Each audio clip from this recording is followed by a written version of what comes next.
അച്ഛന്റെ വേർപാടിന്റെ തീരാ ദുഃഖം നെഞ്ചിലൊതുക്കി ഹൃദയം തകർന്നാണ് അവൻ ആ ദിവസങ്ങളിൽ കളിക്കളത്തിൽ നിന്നിരുന്നത്.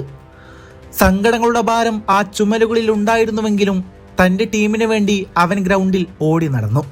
ഒരു വാട്ടർ ബോയിയായി. കൂട്ടുകാർക്ക് ദാഹജലം പകരുമ്പോഴും ആ കണ്ണുകളിലെ നൊമ്പരം ആർക്കും വായിച്ചെടുക്കാമായിരുന്നു.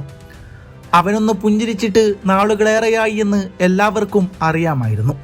എത്ര വലിയ സങ്കടത്തിലും തന്റെ കടമ മറക്കാതെ ടീമിനൊപ്പം നിൽക്കാനുള്ള റിങ്കുവിന്റെ ആ സമർപ്പണം കണ്ടില്ലെന്ന് നടിക്കാൻ ആർക്കുമാകില്ല.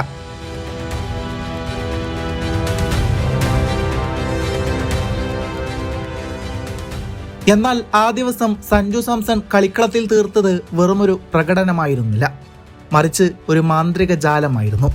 സഞ്ജുവിന്റെ ഓരോ ഷോട്ടുകളും ആർപ്പുവിളികളായി മാറിയപ്പോൾ ഗാലറികൾക്കൊപ്പം ആ വാട്ടർ ബോയുടെ മനസ്സും അറിയാതെ തുടിച്ചു. നാളുകൾക്ക് ശേഷം ആ സങ്കടക്കടലിൽ നിന്ന് റിങ്കുവിന്റെ ചുണ്ടുകളിൽ മനോഹരമായ ചെറുപുഞ്ചിരി വിടരുന്നുണ്ടായിരുന്നു.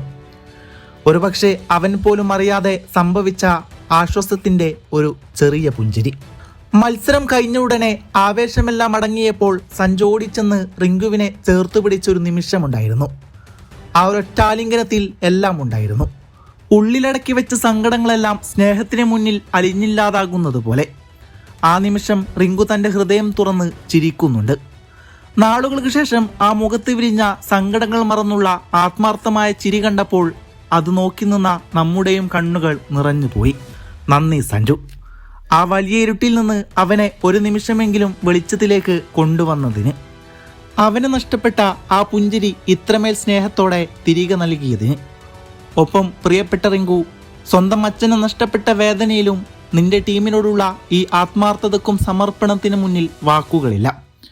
കണ്ണീരിനിടയിലും ടീമിനായി വിയർപ്പൊഴുക്കിയ നിന്റെ ഈ സ്നേഹവും കരുത്തും എന്നും എക്കാലവും ഓർക്കപ്പെടും.